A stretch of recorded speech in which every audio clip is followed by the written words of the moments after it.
We are Gold Ivy, a health company dedicated to simplifying health and wellness. The industry is lacking the honest experience and grit required to overcome the struggle, and we're here to fill that gap. You decide what works for your daily life and how to transform our lessons into your gold. Join us on the fearless pursuit of self-discovery and growth. This is Ivy Unleashed, A Gold Ivy production.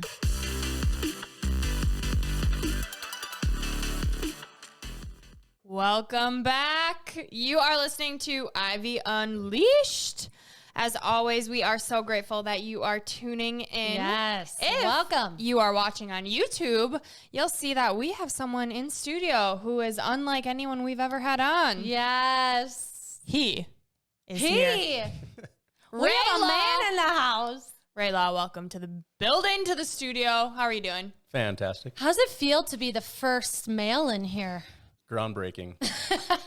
Yeah? It actually really is.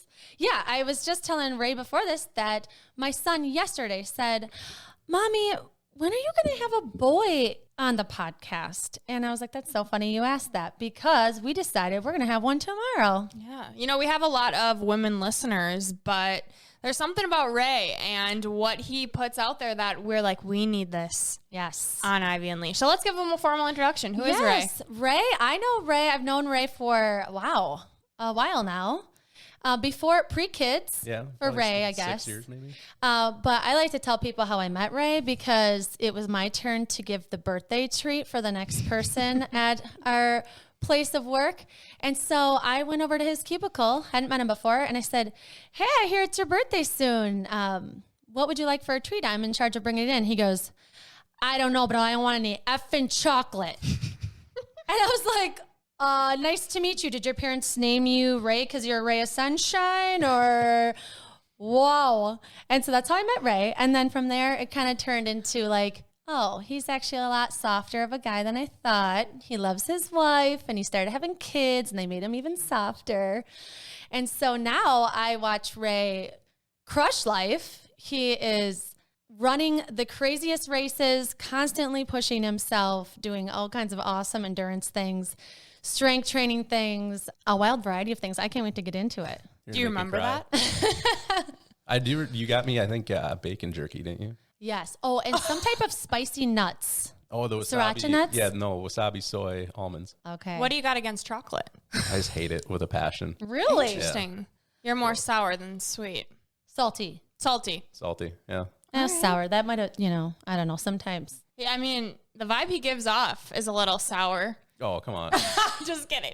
I say that because you watch Ray on Instagram and on social media, and he's just a tough love, hard hitter, no excuses, which a lot of the podcasts we've done up to this point are all about listening to your truth, owning who you are, and we're taking a different approach today. So if you could use a little tough love to get your ass moving in 2021, or as we're calling it, 21, this episode is for you. Yes. So Ray, he has a master's in exercise physiology, certified personal trainer, and doing some crazy shit. So tell us, Ray. Tell us about yourself. Who are you? What are you doing? I mean, you've kind of covered it.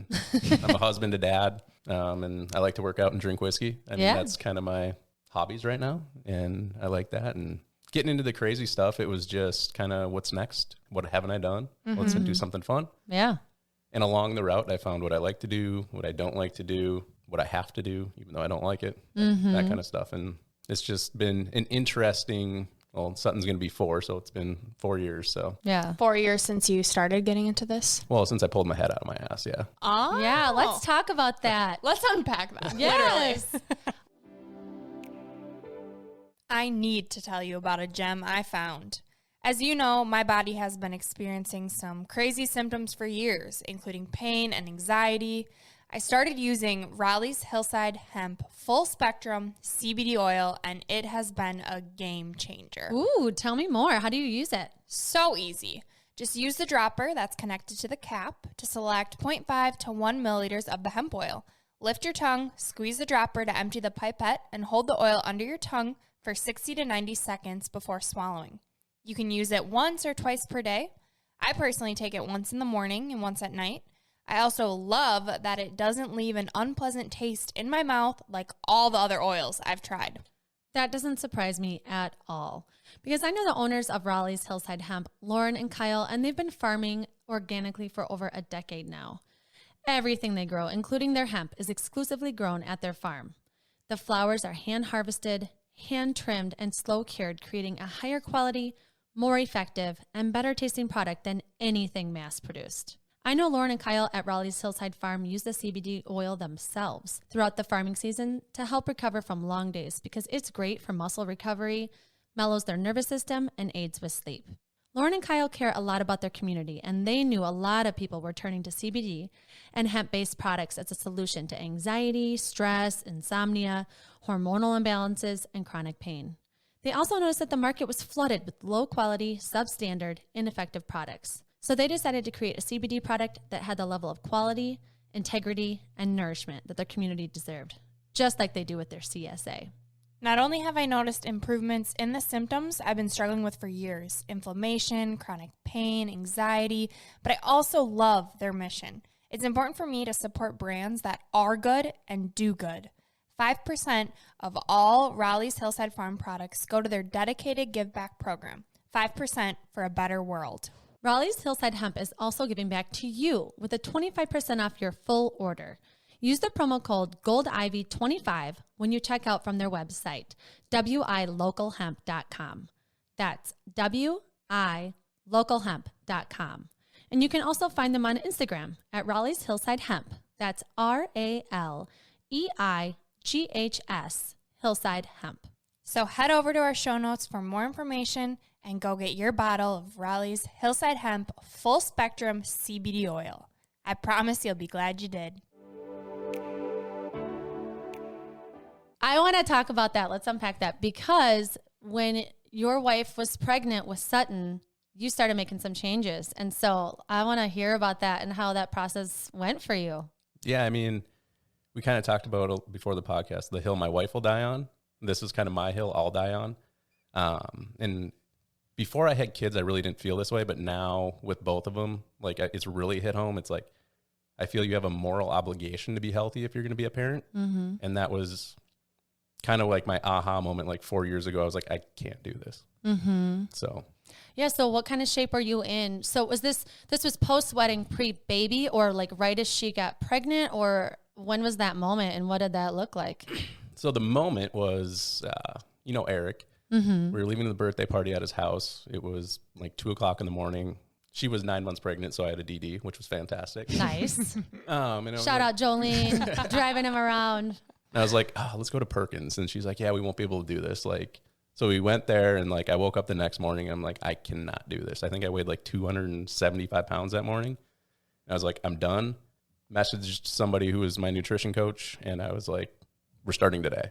Wow. And went from there. Yeah. How did you pick your nutrition coach? Like, how did you know what you wanted to do with food?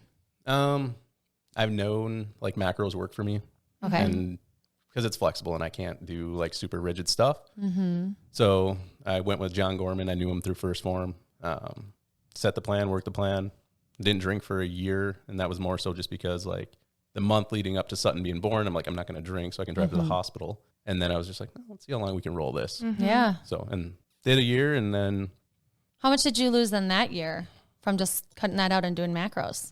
I think around 275 to like, I think my low that year was around 200. Wow. 75 pounds. Yeah. From cutting alcohol and really just watching what you're eating, counting your macros. Just, hitting them daily. So I'm curious, you said your aha moment was you woke up the morning after Perkins. How are you feeling in that moment? Oh, like a dumpster fire. It was bad. It was hungover. Like I looked like a tick about to pop. I was so bloated from like Perkins and then, all the booze. And I think we ate like 12 pounds of meat and cheese at Eric's that night. So it was a hot mess express. And I'm just like, I can't do this if like I want to be a good dad and, a good husband. Yeah. So. But a whole year and 75 pounds, like you had to have had some resistance to it or some like, to switch. Like, was it really a snap or was it a battle? What was that like throughout that process? I mean, it wasn't like a straight year of losing weight either. Like we would diet hard for 16 weeks and then maintain that weight for a couple of weeks and then go back to it. So, I mean, there was some breaks. Yeah, of course, there was times where I was like, God, I just want to crush some pizza and drink 14 beers, like watching college football on a Saturday. Right. Like, that's what I've done for the last 30 years of my life.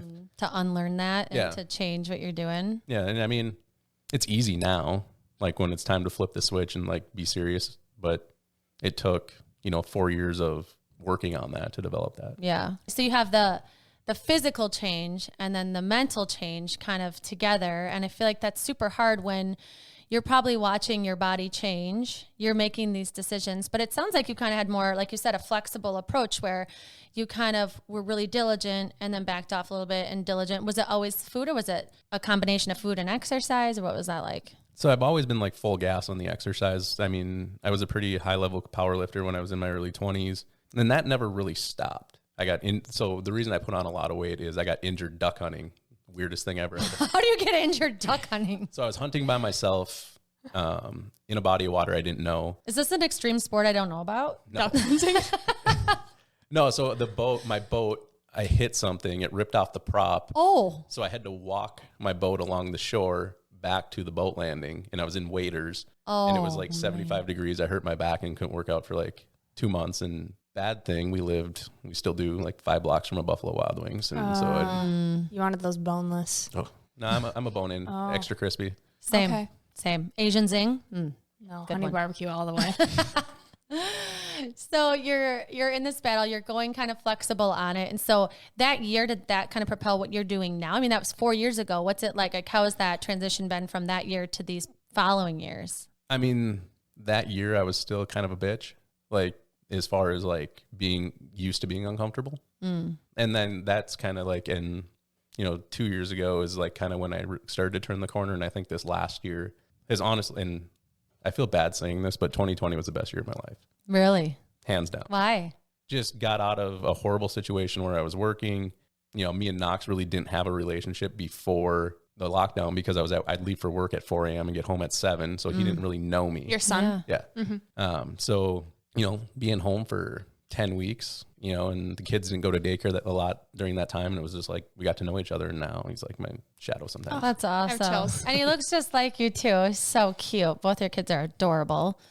That's amazing. Well, I love hearing too, because, following you on social media, you do a really good job of helping people by having these pictures of you. Like, you are jacked. You've got the tats. You've got it all together, right?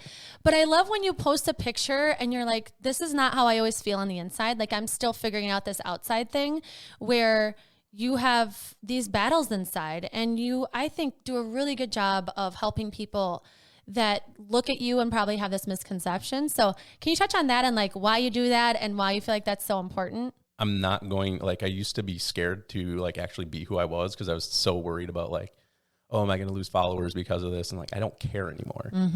And that, I mean, me and Jolene were talking about that. Like, I'm treating social media like it's mine now, and I'm not doing it for anybody else. So it's like my journal. If like I'm feeling something, I'll post. I used to post like twice a day. Now it's like, if I don't feel like saying something, I'm not going to say something just to say something. And with the tattoos and stuff too, it's like, is this me? Like, cause sometimes like I feel, like, am I a sleeve tattoo guy? Like, I guess so. It's happening. now you are. Look at it. It's not going anywhere. And like this sleeve, like the whole thing means something to me. So that's another thing where it's like, okay, it's not just a bunch of, fluffy unicorns on there. So Yeah. it actually means something. So that was important. And then, just, I think people get to the point where they're like, I'm so far away from where I want to be that it's not going to happen. And I mean, I felt that way when I was 275. I was like, when I get to 200, I'm going to be jacked. You get there and you're like, nope. So, showing that, if you have, let's say 100 pounds to lose, you can do it. It's going to take some work, but like people, I think, need to see it more. And there will be some people who shit on like before and afters, but if you don't have those, how is, the 40-year-old dad in South Texas going to even think it's possible if he doesn't see that it's possible with somebody who's was in the exact same situation? Right. Right. So oh, go ahead. I was just gonna say, it's that idea. If they can do it, why the hell can't I? Yeah. And I mean, 99 people out of 100 who need to lose 100 pounds can do it. It's just the A, you're going to need somebody to help you. And B, you just got to get past the first 20 days, I think, is the hardest part. Oh, Okay. So who helped you? I mean, you mentioned the dietitian that you worked with. Who else did you have for support or guidance? Well, I mean, like Jolene. Like if I was not married to her, I don't think any of this would have happened. That's awesome. Like she brings out the best in me 100% of the time. So, and that's, you know, without her, it wouldn't have happened. That's amazing. Yeah. And she is always challenging herself too. It's super cool to see like her transformation from being in these body competitions to being a mom to being back to fit. Like she's been fit through the whole thing. It's pretty cool. And you can just tell that you guys have that relationship that's exactly what people talk about, social support, and why it's so crucial. So was it always like that for you guys? Or like before you lost the weight, was she supportive of your health? Was she trying to influence you to change? Where was she at kind of on that? No, so I hate our wedding pictures because I was, you know, 75 pounds heavier than I am right now. Well, maybe 90. And I hate our engagement pictures because I was even heavier. And I was like, can we please get these retaken? Yeah. And she's like, no. So she's never like, now she'll see a picture of me now versus before. And she'd be like, I never saw you like that. I was like, you must have been drunk the whole time. So she loves you. Yeah. It's true love. So no matter what size you are, that's awesome. Yeah. Something I want to touch on, you talk about kind of the identity and saying, yes, I can, and looking at yourself from that outside perspective, right? We talk a lot about this idea of the thermostat that we mentioned on a previous episode of if you're doing all this work, but your identity is still set below, you'll never reach it. So I'm curious how you kind of went through that inner battle of identifying with, no, I am someone who eats healthy. I am someone who works out. I can do this. What did that look like, that self-talk? So that's something I've been talking to my clients a lot about lately, especially people coming on new that have a lot of work to do. And it kind of goes into like one of my pet peeves where people are like, you need to love yourself, blah, blah, blah, blah, blah. But like, imagine you have a friend constantly lies to you, never shows up and never follows through. Do you love that person? Probably not. You're going to treat them like shit too. Right? So that was me. Like I didn't love myself. And I think that you have to earn that back because like I said, like, are you going to stay with someone who lies to you, doesn't show up, you know, constantly lets you down? No. So, I mean, I think that's something where once you earn that back, I think you never want to lose it and you will do whatever you can to make sure you never lose that. That's such a great point. And such a great like visualization to think about. Like we talk about sometimes like when we're talking negatively to ourselves, like, will we talk to a friend like this? No. So stop beating yourself up that way, but also like stop lying to yourself. You feel like crap, you know, drop the excuses, get to work, get on the treadmill, get outside, lift the weights, whatever you need to do, drop the pizza. I mean, I'm never going to totally drop pizza, but you know, and start filling yourself up with these nutritious foods, start moving your body to show yourself that this is what I need to do. If I love myself, then I need to take care of myself and I need to stop lying about how I deserve an extra 16 helpings of something that I know I'm filling some void. Like, what's the void? Let's figure out how to fill that some other way that could kind of be more, you know, beneficial to my health and well-being. Yeah. And the other night, like, I was mad at myself because, like, well, not mad, but like for the month of December and January, I've basically eaten like a child. But, you know, my weight's been steady, but I was talking to myself and I was like, because I will talk out loud when I'm running. And she's like, you can't say that in front of the kids. I'm like, I'm holding myself accountable. Like, and that's the other thing. Like, if you truly love someone, and me and Jolene are at this point now where if you're going to give them feedback about something or you can't beat around the bush. You can't be wishy-washy about it, because if you're not direct with people, and this is one thing like people either love about me or hate about me, is I'm going to tell you exactly what you need to hear. Because if I beat around the bush around it and you don't get the message and you're set back another month, I don't care about you. Like, I'd rather hurt your feelings and you get the point across and like get healthier and, you know, get things going in the right direction than constantly worry about your feelings and you don't make any progress. Which is like your shirt right in front of me here. Nobody cares. Work harder. Yeah. I think that there's that tricky balance though of like, some people are in a relationship that it's not as loving as yours. Like you and Jolene are ride or die, right? Yep. You know that. So of course she can give you some feedback that's might be hard to hear, but some people are in relationships that are not healthy and there isn't a lot of love and maybe they're fat shaming you, you know, or things don't like that. have anyone. Yeah. What do you say to those people who, when you ask them about their social support, it's you, they don't have anyone else? And that's what I'll be like, okay, I'm here. Like I wake up at 4, but I go to bed at 8. If you need me, text me, I'll get back to you. And I'm pretty quick about it. And that's one thing Jolene hates. She's like, you're always on your phone, but I'm like, I'm working. So that's one thing. And then I mean, unpopular opinion. Like if you're in a relationship with someone who treats you like shit, leave. I know it sounds easier. I wish that was a popular opinion because you should leave. Get out of there. Right. And I think I sound like an ass saying this, but some of the worst people I've indirectly met are husband or wives of clients. And it's the most frustrating thing in the world. That's one thing I ask clients when they come on and like, is your husband or wife supportive of you doing this? And they'll be like, no. Okay, you guys figure this out over the next month and then get back to me because it's not going to work if they're not on board. Right. That's a good point. Definitely makes it harder for sure. 100%. I'm curious how you earned that love back with yourself. Going back to that. So this concept really didn't evolve until probably in the last year and a half or so because I didn't realize what happened. Like, so I had to like unpack it a little bit, but it's just keeping promises you make to yourself, I think is the biggest thing. Because every time you break it, you lose less trust in yourself. You know, so it was just year over year over year being like, okay, I've continued to do this. You know, I can take a break if I need to and get right back onto it. And doing hard things, I think was the biggest factor. Like, I think the turning point was the weekend. I don't know if you knew about this one where I did a CrossFit competition Friday and Saturday. And then I PR'd my half marathon that Sunday. Wow. Holy shit. And like Jolene was driving me to the starting line at the Link Minnetonka half marathon. And I looked at her and I'm like, I think I bit off more than I could chew. Because my legs like were jello. Right. They were the sorest they've ever been. And then you're about to run a half marathon. Yep. And like I warmed up and I was like, let's just go. And like I didn't look at my watch for the first 3 miles. And then at the 3 mile mark, I looked down. I'm like, all right, let's do it. Did you have a goal in mind or were you like, I'm just going to complete this because I just did a competition? No, I wanted to PR. Okay. Did you say to yourself, nobody cares, work harder? I didn't have that phrase yet. I didn't know that yet, but now I would. So, well, Cam, this is Cam Haynes. We were talking about a little bit. He's a professional bow hunter, does a bunch of crazy stuff. And then he also has a saying that's called keep hammering.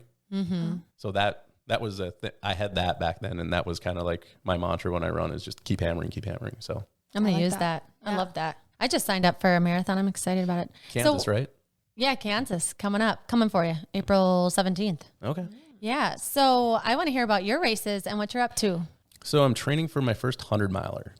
It's in October. You heard that right. 100. 100.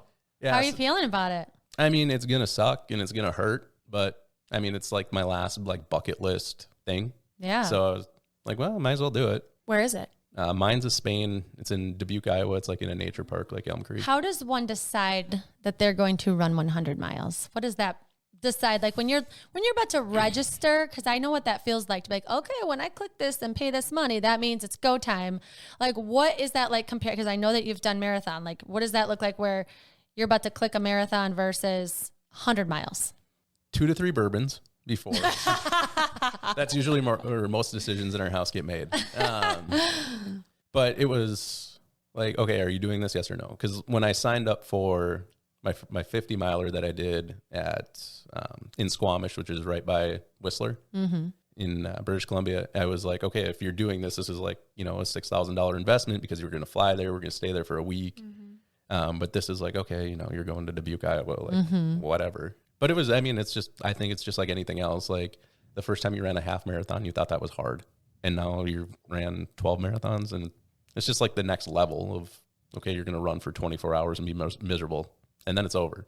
That's wild. Just showing yourself that you can. And then in return, you're building more self-trust, self-love. Right. I can't even imagine the mental battles you're going to have during that because it's a mind game to run a half. It's a mind game to run a full. Like, I can't even imagine what's going to happen during that, which I'm sure is part of what you're excited to experience because you know that it waterfalls into your day and your life and gives you perspective. I mean, when I gave birth, I literally thought of it like a marathon. I was like, okay, the contractions are going to get worse. Just like as you get up to mile 24, it's getting worse and worse and worse.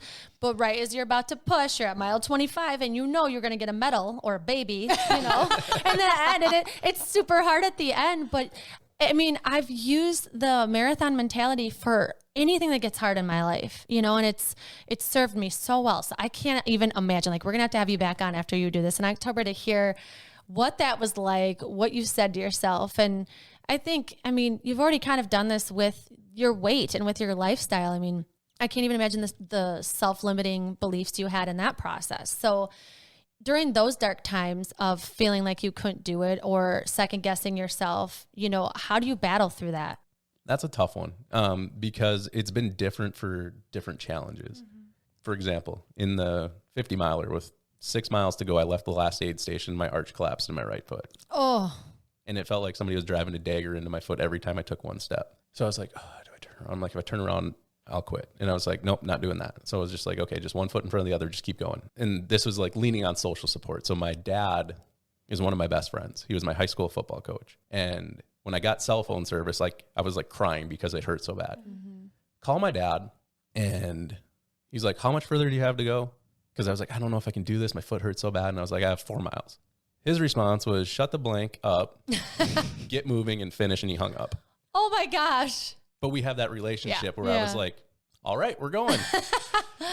And then I finished that. And I mean, that was one time. I mean, there's times where, you know, Twin Cities Marathon, that stupid climb from the river to the St. Thomas. Yep. I mean, it's the same thing. It's just like one foot in front of the other. Just keep moving and you're going to get done. Yep. And that's kind of how I approach endurance, period. It's like if I slow down, it's going to take longer. Yep. So just I'm the same way. Get it done. So just deal with this pain and it'll be done. Yes. It's not like it goes on forever. And I think that's the other thing about the 100 miler. It's like, it's only a day. That's it. And then it's done. It's not like I have to deal with this for the next 6 months. Right. What about not endurance? What about food or wanting to partake in other quote unquote unhealthy habits? I think I've now to the point where I have this, I stole this term, but I'll use it like blast and dust. So like when I'm in blast mode, nutrition's on, like my workouts are on and everything's just locked in. Like when it's dust, like I'll still do, like I'll hit my protein, drink water, eat like a child, you know, have chicken wings and tater tots like for dinner. That sounds good. And then, but I'll keep working out, you know, and then when it's time, like you just flip the switch because you can't be balls to the wall all the time. But I think that's such a good point of like, you're always taking care of yourself and showing yourself that I am doing this. I'm still doing things that to keep that momentum, to keep those promises you told yourself. You know, you're thinking of, can I trust myself to continue on this path? Yes, because I'm still getting my workouts in. I'm still drinking my water. I'm still doing things that are taking care of myself. Yeah. And I think that's got to be key to the whole thing is each day, what am I going to do that's going to be consistent still so that I can have the flexibility to be a bit more diligent or not, you know? But that had to have been a learning process. Oh, 100%. Because like I know myself now, like I can grind hard on both for about 6 months before the wheels come off. And so like I'm at that 6 month mark before, well, not really, but I'm easing into nutrition now.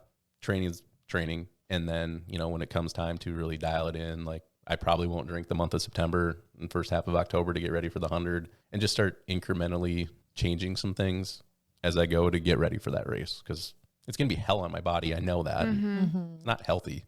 So why do you do it then? It's just the next thing. Like I wanted to do 100. I was signed up to do one the same year I did the 50, but I was like, You were going to do a 50 and a 100 the same year? Yeah.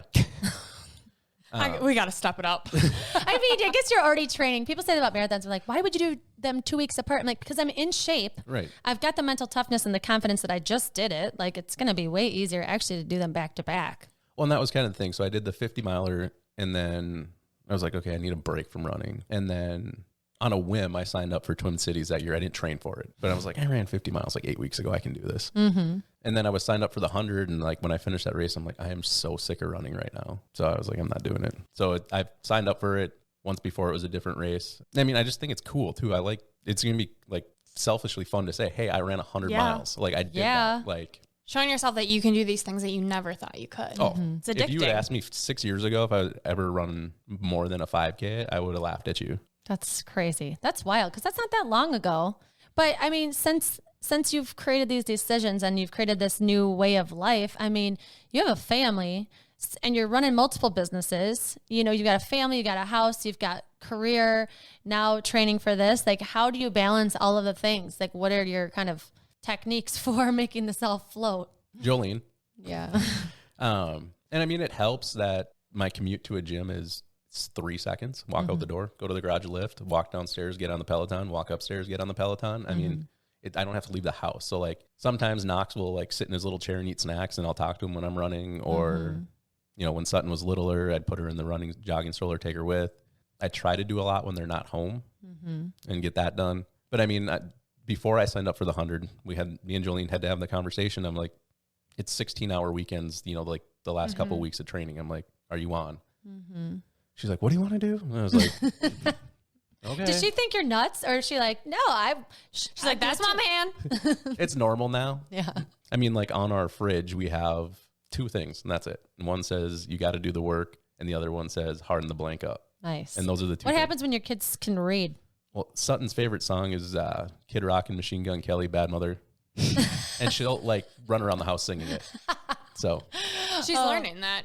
I mean, she knows situational language, and Jolene's a speech therapist, so like she knows she can't say that in front of her grandmas. Yeah. She can say That's a good skill to teach your kids, Yep. you know, because it's not like they're not going to hear swear words, you know. And it's like you can say it in front of daddy's dad, but you can't say it in front of mommy's dad. And then you can't say it at daycare, and it's whatever. That's awesome. She must be a smart little girl. So that answers that question. How do you manage your time with all these things? Working out 16 hours a day and multiple jobs and kids. We have to take a minute break here to tell you about something delicious and good for you.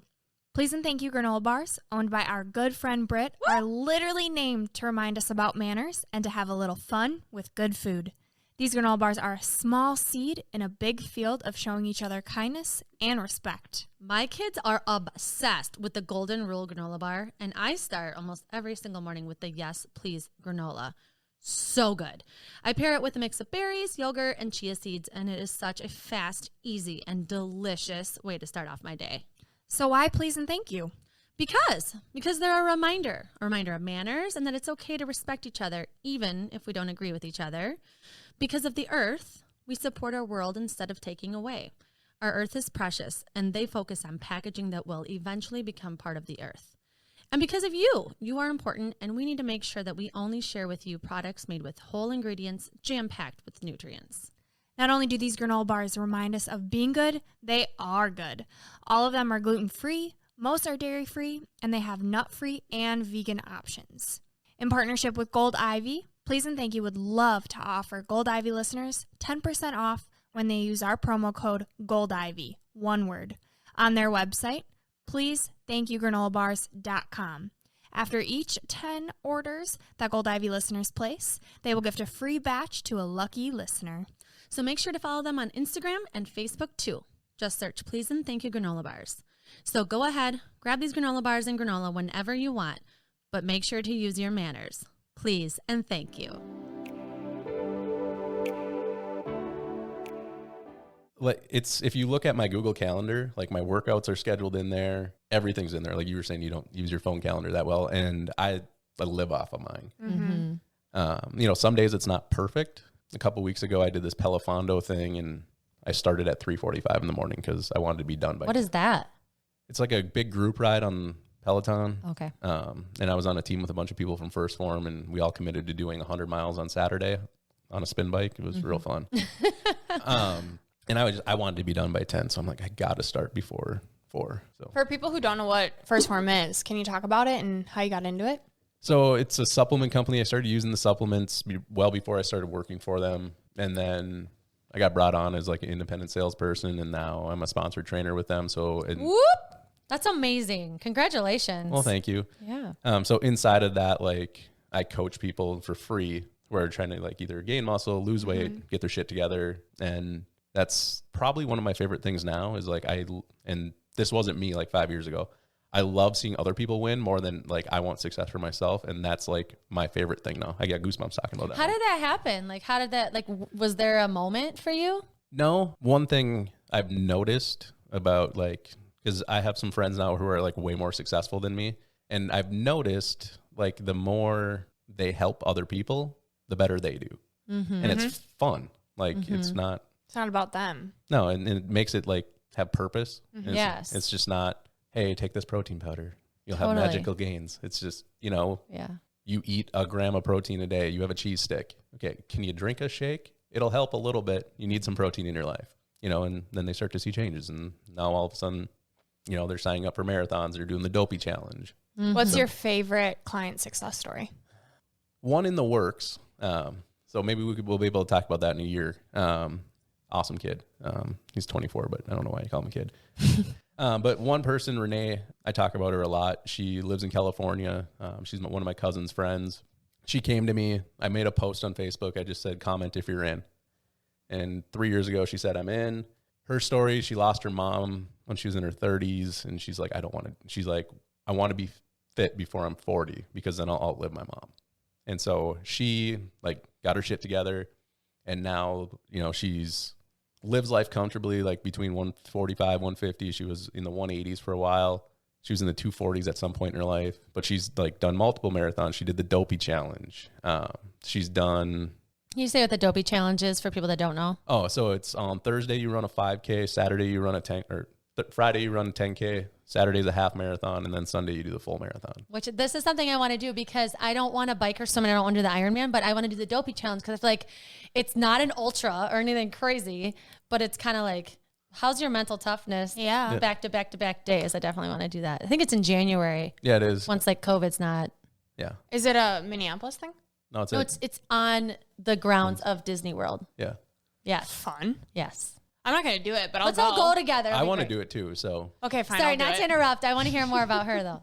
But I mean, she's talked about now she has the confidence. She's like taking risks at work, applying for jobs she would never get, thought she would ever get. And she's got multiple promotions. Like she's like, if you follow her on social media, like she does not care what anybody else thinks of her anymore. Like she will tell you right to your face of anything that, could be controversial. That's awesome. I bet she saw kind of your approach and was like, I think I need this guy because she probably knew deep down that's who I am, and there is something about physical fitness where, everyone for some reason has this idea in their mind of what they're capable of. They have this ceiling. They have this, it's like something my parents said to me when I was younger and it just sticks with them and they think that's who they are.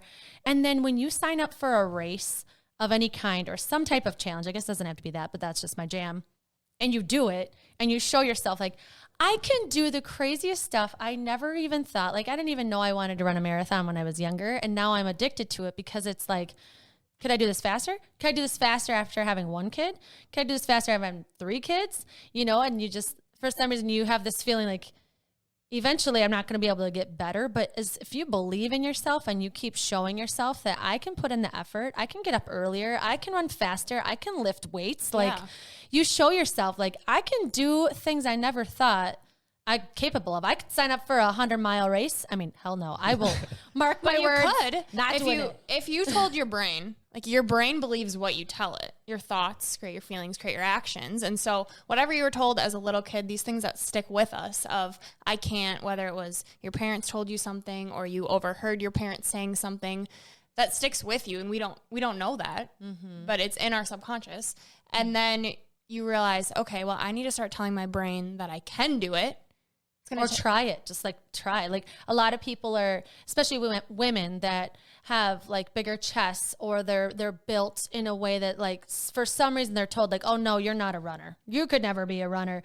They believe it. And I'm like, who told you this? And why do you still believe it? Like, can you listen to me? And I'll tell you that you can run any body type. If you watch a marathon, it does not matter your body type. There are all kinds of shapes, sizes, ages. Doesn't matter. You got to unpack that belief and where it came from. Just like you, Ray, were talking about I'm going to create a new identity of who I want to be.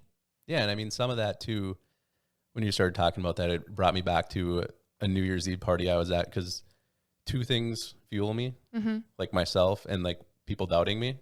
And somebody told me at this New Year's Eve party that you'll never run like a sub 4-hour marathon. And I've done a couple now, but like it's still in the back of my mind, like during training or like, that 20-mile mark when it just really starts to suck. All I think about is that person. Use it as fuel. I love that. And like, I really want to call them out at some point, but like, do you want to right now? No, because I still use it. Oh, okay. And this was, 4 years ago. Yeah. But I still like, it still pisses me off to this day. And like Andy has a quote, Andy Frisella, and it's like, it sticks with me still. It's like, I still have that little chip on my shoulder from when I was fat and like people would tease me or like my friends would joke about it. It's, work so hard, become what you want. So when you walk in a room, those people have to look at the floor. That's good. Oh. And I love. Can you say that again? Well, that's the edited version. Oh, okay. So it's work so hard to do what you can to do what you want, and that's the gist. It's so when you walk in the room, those people have to look at the floor. That's amazing. So that's there's two sides, like fueled by hate and then things I want to do. It also shows that you can control how you look at it, right? Yeah. Like you can use that to be like, they're right, I can't do it. Or like, nope, I'm going to show those people that I can do it. Mm-hmm. Look at me now. Bitch. I was just going to say that. Sorry. So, I mean, and I think that's important in the beginning you have to know why you're doing it. Mm-hmm. And if you do, great. But if you don't, that's, I think, another, the health coaching piece. Yeah. Mm-hmm. If your why isn't strong enough, you're not going to stick with Yeah. it. There's no how if there's no why. Ooh. So You are How do full you- of them today. I like this. When someone comes to you and is like, I am sick of looking this way, I need to make a change, but they are not certain on their why, how do you recommend that someone digs deep and solidifies that why? going back to my red brick training, like I do motivational interviewing with people. Like, okay, so somebody who I'm working with right now needs to lose about 125 pounds. They have like a superficial why, so like they half-ass it a lot. So like we've been talking. What's a superficial why? Like, what are they saying? I just don't like how I feel. I want to feel better. Doesn't mean anything. Like, and he's young too. He doesn't have kids. He doesn't have family. He's still in school. But it's, we're starting like, and we have a good relationship now where I can actually like needle on him and, pick on him a little bit and figure out like what do we want to do? And we finally got to that place last week. Nice. So, I mean, he went from averaging like 1,200 steps a day to 7,500 this week. Nice. So, I mean, now the ball's rolling. And I think, too, it goes to him. He lied to himself constantly, always broke promises. He has the confidence of a chihuahua, but that's starting to build now that he's, Keeping the promises. keeping a promise, Yeah. Mm-hmm. building the confidence. And I think once that confidence flicks for him. So what were some of those questions that you asked him to switch that superficial into a legit, meaningful why? So we were in the middle of a workout and I was like, you pay me a lot of money to come here 3 times a week. I charge $100 an hour for a personal training session. Like, and you come here 3 days a week, every week. Mm-hmm. Why are you doing this? And then he went into his, bullshit. And I was like, not good enough. Dig deeper. I was like, I get it. You're uncomfortable. You don't like how you feel. Like, I've been there, but when your roommates, order DoorDash 7 times a week, why are you going to say no? Mm-hmm. And that was the only time he hasn't talked for like 5 minutes. And then he actually dug deep about things he wants to do that he can't do now, like super important things to him. And I had no idea. So I've been a shitty trainer for, I guess, the last year. And, he's a friend of mine too. Like, I'll go hang out at his house and it's weird because, they're 12 years younger than me. And I was like, what are we doing? I don't know what to do. That's what I do with Brooke. Age is just a number. Brooke always says words. I'm like, huh? Illy? What's illy mean? She's like, you don't know what illy means? It means I love you. I'm lost. Okay, thank you. So, I mean, like now, I think that was maybe his like, Aha moment. Yeah. So I told him, I was like, look, if you don't make changes, you're going to die. And he kind of had that, deer in headlight, like, oh. Then I started rattling off everything he could die from. Mm-hmm. And then like when I could see it was sinking in, like I know him well enough now where I could keep pushing on it. Mm-hmm. And then he finally like snapped at me a little bit. And I was like, yes. Yes. Like that's the first time he's shown emotion. Mm-hmm. And I was like, all right. And then since then, he's like, okay, what do I need to do? That's awesome. I was like, well, playing Call of Duty for 12 hours a day is not helping. Yeah. That's so crazy too, because it's like, were those things always in there and he just wasn't connecting to it? Or was he just afraid to say it out loud to someone? Like, do you just need someone to pull it out? Like, that's the thing with being a coach is you never really know, am I not doing my job well enough? Or are they not digging deep enough? Are they just not telling me? Yeah. And I think part of it too that I've noticed is my clients who I just email and text are getting better results than people I see face to face. Really? Why? Because they can be more vulnerable. That, and if we're talking, I see you, I see the pain you're in. Instantly, I'm a little bit more empathetic. Okay. And I think when it's just email, it's words. Like, I don't see what you're saying. Like, you're not doing it. We need to move. Like, but if somebody's standing in front of you, you're not going to just be like, I'm going to be a dick. And you look like somebody just kicked your dog. You know, so I mean, that's something too where I've noticed is like the face-to-face interactions. Yeah, they're maybe a higher quality, but I think it sets us back a little bit because you're just going to be nicer to someone when you're talking to them. It's like on social media, like half the shit people say to each other, they wouldn't say if they were sitting across from each other. Yeah. I have a question. Like when you have a potential client, do you screen them and are you like, I need you to know that I'm not super nice to you? Like I have this tough love, no excuses, like nobody cares, work harder mentality? Or do you feel like they just know because they have seen your platform? So I do a phone call with everyone first. And since it's not like my main source of income, like I don't work with people I don't think will be a good fit. Okay. Smart. And especially people like training clients at my house. Like if you're coming to my house, I really need to like you. Yeah. Right. So like I'll turn down people that'll be like, hey, I just don't want you at my house. Like I don't want to hang out with you for an hour. But then, you know, like talking to people on the phone, you can also hear, you know, are they actually in? Yeah. I'm like, busy's not, everyone's busy. Right. Right. It's not, if you say you're busy and that's why you ate like a child for 5 days, like it's not going to work, you know? So excuse me, if you're busy, maybe now's not the best time, you know, figure out your life first and then let's talk about it later. But I think that's, you know, if they find me on social media, that's, you know, I write like I talk and my wife hates it because I have like grammar errors in there. And I think that's known, like if you come to me that way. And then the other part of it is I think certain people get sick of their own bullshit. And when they get to that point, they're ready to hear it. It's when you're not ready, truth sounds like an attack. And that's kind of like, I think my gap in my coaching is working with people who aren't quite there yet. A, because right now I just don't have the time to put in the work to do that. And B, I think it's super valuable if they get to that point where they're sick of their own shit on their own. That's awesome. It also shows you that a lot of times it takes having an outside perspective, a coach to push you because our mind is strong. It loves being safe. That's how it's hardwired to protect us and keep us comfortable. And we need someone to not only ask us these hard questions that are going to dig deep and have these true emotions and the real why come to life, but also just to tell us how it is and to be like, you're right, that is a freaking excuse. What am I doing with my life? Yeah. So I guess I'm curious how your business works. So obviously you have your personal training clients that come to your house that you've screened and you've figured out that this is going to work. This is come to my house. But the people that you do online or texting or email, are they personal training clients? You give them plans and you also coach them?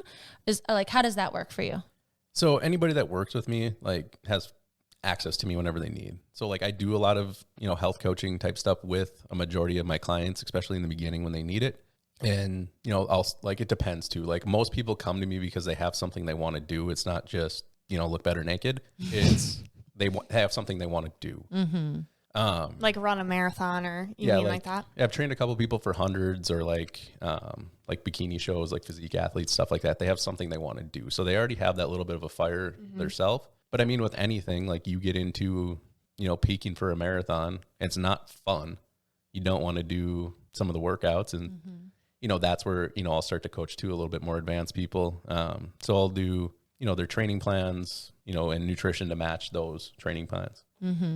Just a one-stop shop. You've got supplements too if people need them. So where could they find you? So if they're like, I want to work with Ray, I need some tough love, I want to drop my excuses, I want to look at his shirt, nobody cares, work harder. How do they find you? The easiest way is just email me. Okay. If you have show notes, we can put it in there. Yeah, we'll definitely put it in there. Put my IG on there. Just half the world has my phone number already. So and Instagram is at Ray, RAYT Law, yes. LAW. Yep.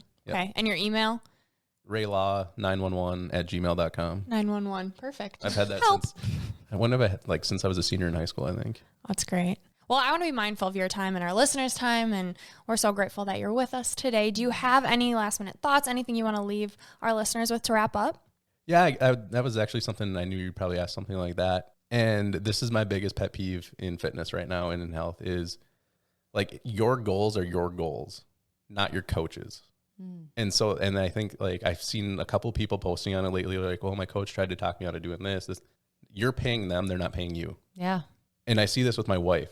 She's like, I want to get like that 4-week outlook for the summer, like from a bikini show. And like, her friends will be like, oh, you're a mom. You don't need to do that. It's her goal.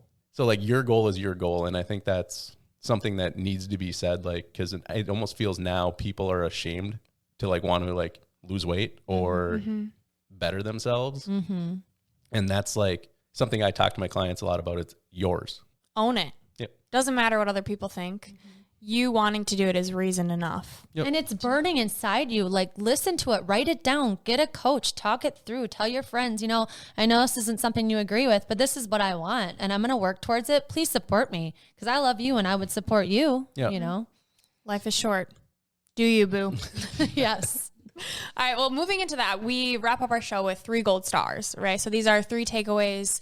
I know that was a really great takeaway, but do you have any, if you had to say 3 main things that you want our listeners to leave with, what would they be? 3 gold stars. Okay. Number 1, you are in control of everything that you do. It's not your wife's fault. It's not your husband's fault. Don't blame anything on your kids. That's a hill I'll die on. You have the time. If you watch the Queen's Gambit, you could have ran a couple 10Ks. Okay. You have plenty of time to get things done. Do it. 2, going back to your goals are your goals.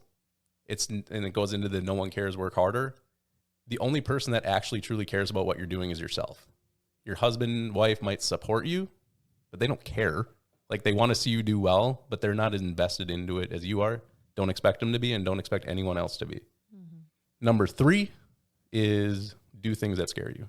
And that's, I like that. And the 100-miler terrifies me because people die doing them. Mm-hmm. So, oh my God, please don't die. We need you back on the show. That was great. I love it. Okay. Next up, unleashing Ivy. So these are our 3 rapid fire questions. So first thing that comes to mind, whether it be a word or a phrase. Are you ready?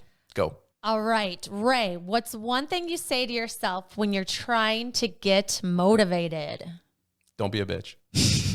I like it. All right. When you're really struggling with limiting beliefs, what's one thing that steers you in a positive direction? My kids. Oh, they're so cute. All right. And what is one thing you wish you would have known sooner? Nothing. Because if you're not young and dumb, you can't be old and wise.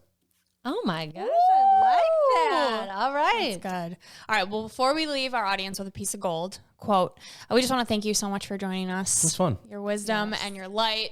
Even though it's tough love, we all needed to hear it. I love it. Yeah. Thank you so much. That so many things that you said today can be takeaways, and not just for endurance events, for life, for wanting more for yourself and for challenging yourself. I think if people don't follow you already, they should, because you give so much gold to people all the time. And I just want to encourage you to keep doing what you're doing and being you. Like, this is the Ray that I like more than any of the other Rays that I've met before. I just feel like you're just getting better and better and more inspiring every single day. So thank you so much. Oh, you're welcome. You're going to make me cry. Now it's time for our piece of gold. So this quote comes from a friend of mine. He was a Navy SEAL sniper on Task Unit Bruiser, like with Chris Kyle. He works for Jocko. American Sniper? Yep. Wow. He works for Jocko, who's like somebody I look up to. Extreme Ownership? Yep. I'm just going to keep piping in. Sorry. It's fine. The author of Extreme Ownership, right? That book? Okay. So I got to know JP through stuff with First Form, and we just kept in contact, and we talk a lot. And one thing he said to me one time, it was last summer, I think, he said, you can make an excuse or you can make things happen. You can't do both. This is Gold Ivy signing off. Listen to your truth and go chase your gold.